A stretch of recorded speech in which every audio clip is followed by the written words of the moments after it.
Today is July 28th, 2020, and just give you a quick update as to how someone who's here as an international student, that is, they have an F1 student visa, how can they work here in the United States? Now, there are two ways in which that person can apply for work authorization while still in school or just finishing their studies.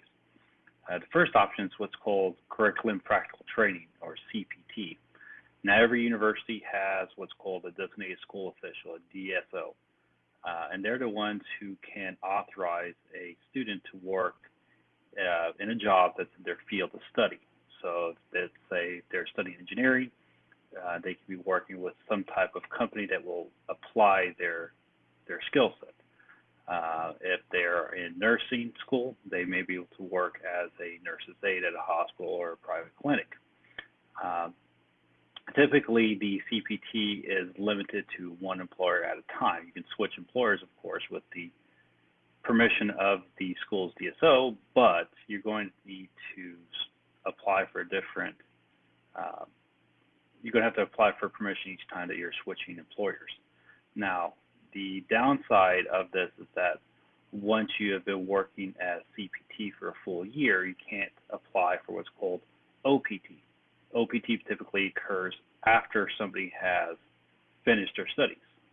They are permitted to work for 12 months full-time, and that allows them to work within their area of that, work in the area in which they actually were studying in. So if they were studying to be an accountant, they can be working for an accounting firm, but it can't be working, let's say, a law firm.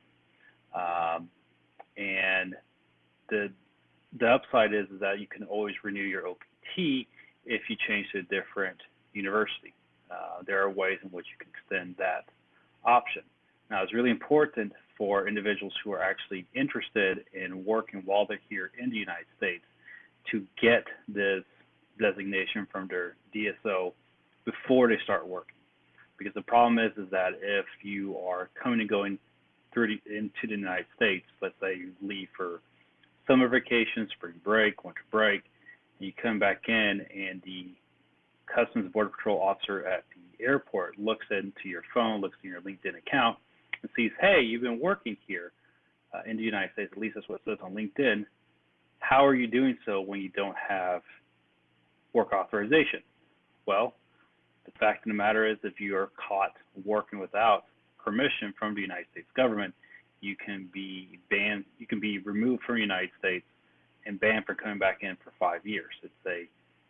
It's quite honestly, it's not worth the $200, $300, $400 you're making per week to be then banned from coming back to the United States for 5 years. It's just not worth it. If you are an international student or have questions about how the program works, we're very happy to talk with you and help you out in any way we can. Please give us a call back at 281-205-8540 if you have additional questions.